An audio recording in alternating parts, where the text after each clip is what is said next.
শেখ হাসিনার বিরুদ্ধে ট্রাইব্যুনালের রায়ের বিষয়ে বিস্তারিত জানাতে সেখান থেকে যুক্ত হচ্ছেন সহকর্মী সাবরিনা মজুমদার।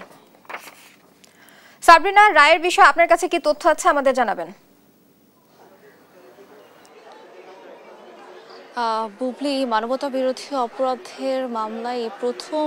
বাংলাদেশের ইতিহাসে কিন্তু সাবেক কোনো প্রধানমন্ত্রীর আসলে বিচারে মৃত্যুদণ্ড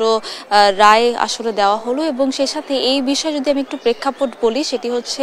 ঠিক সকাল 12:30টার দিকে আসলে আন্তর্জাতিক অপরাধ ট্রাইব্যুনাল আসলে বসে এবং পরবর্তীতে আসলে বিচারপতিরা যখন বিচারপতি গোলাম মুর্তজা মজুমদারের নেতৃত্বাধীন ট্রাইব্যুনাল বেঞ্চ আসলে এই রায় আসলে ঘোষণা করেন এবং সেই রায় আসলে 453 পৃষ্ঠার যে রায় সেটি আসলে বর্ণনা করেন। এই বর্ণনার মধ্যে আসলে প্রথমে যেটি আসে সেটি হচ্ছে যে শেখ হাসিনা সহ আসাদুজ্জামান খান কামাল এবং সাবেক আইজিপি চৌধুরী আব্দুল মামুনের বিরুদ্ধে যে 5টি অভিযোগ, অর্থাৎ প্রথম অভিযোগে যে শেখ হাসিনা 14 জুলাই গণভবনে ছাত্র জনতাকে রাজাকারের আত্মপ্রতি বলেছেন, দ্বিতীয় অভিযোগে যে মারণাস্ত্র ব্যবহারের নির্দেশ, হেলিকপ্টার ড্রোন ব্যবহারে যে আন্দোলনকারীদের নির্মূল করার নির্দেশ, তৃতীয় অভিযোগে আবু সাইদ হত্যা মামলা, চতুর্থ অভিযোগে চাংখারপুলের যে 6 জনকে হত্যার ঘটনা এবং পঞ্চম অভিযোগে যে আসলে 6 লাশ পোড়ানোর যে ঘটনা, সেই অভিযোগগুলো দিয়েই কিন্তু ট্রাইব্যুনালে আলাদা একটি মামলা হয় এবং সেখানে শেখ হাসিনাকে প্রথমে অভিযুক্ত করা হয়, পরবর্তীতে চৌধুরী আব্দুল মামুনকে এবং পরবর্তীতে আসাদুজ্জামান খান কামালকেও এই মামলাটিতে রাখা হয়। এবং আজকে যখন রায় ঘোষণা করে তখন হচ্ছে রায় ঘোষণা করতে করতে আসলে বিচারপতি ট্রাইব্যুনালের যে পর্যবেক্ষণ, সেই পর্যবেক্ষণ আসলে বলেন যে এই বিভিন্ন কল রেকর্ড যে প্রসিকিউশন আসলে আদালতে উপস্থাপন করেন যে শেখ হাসিনা আসলে ফজলে নূর তাপস এবং সেই সাথে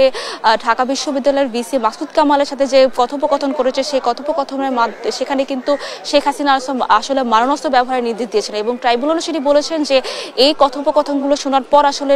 এটি পুরোপুরি গ্রহণযোগ্য হয় বা এটি পুরোপুরি প্রমাণ হয় যে শেখ হাসিনা আসলে মারণাস্ত্র ব্যবহার করার নির্দেশ দিয়েছেন। এবং পরবর্তীতে যেহেতু আসাদুজ্জামান খান কামাল এবং এই নির্দেশগুলো পালন করেছেন, তার ট্রাইব্যুনালের পর্যবেক্ষণে সেটিও এসেছে যে এই মানবতা বিরোধী অপরাধের মামলায় তাহলে আসাদুজ্জামান খান কামালও আসলে এই প্রমাণে আসাদুজ্জামান খান কামালও মারণাস্ত্র ব্যবহার বা এই নির্দেশ দেওয়াতে আসলে সেই দুটি অভিযোগে আসলে আমৃত্যু কারাদণ্ড এবং পরে প্রথম 3টি অভিযোগ, অর্থাৎ শেখ হাসিনা যে রাজাকার রাষ্ট্রপতি বলেছে মারণাস্ত্র ব্যবহার করার নির্দেশ দিয়েছেন এবং আবু সাইদ হত্যা মামলা, সেই 3টি মামলাতে আসলে আমৃত্যু কারাদণ্ড এবং পরের যে দুটি মামলা অর্থাৎ চাংখারপুল এবং আশুলিয়ার যে মামলা, সেই মামলাটিতে আসলে মৃত্যুদণ্ড নির্দেশ দেন এবং আদেশ দেন। এবং পরবর্তীতে আসাদুজ্জামান খান কামালের বিষয় আসলে শেখের যে শেখ হাসিনার যে 5টি অভিযোগ থাকে সেখান থেকে 3টি অভিযোগ, অর্থাৎ শেখ যে 3টি অভিযোগ, চাংখারপুলের মামলা, আশুলিয়ার মামলা এবং হচ্ছে আবু সাইদ, এই মামলার 3টি প্রেক্ষাপটে আসাদুজ্জামান খান কামালকেও মৃত্যুদণ্ডের রায় দেন। এবং সেই সাথে সাবেক আইজিপি চৌধুরী আব্দুল মামুন যেহেতু এই যে মামলাতে আসলে রাজসাক্ষী হয়ে আসলে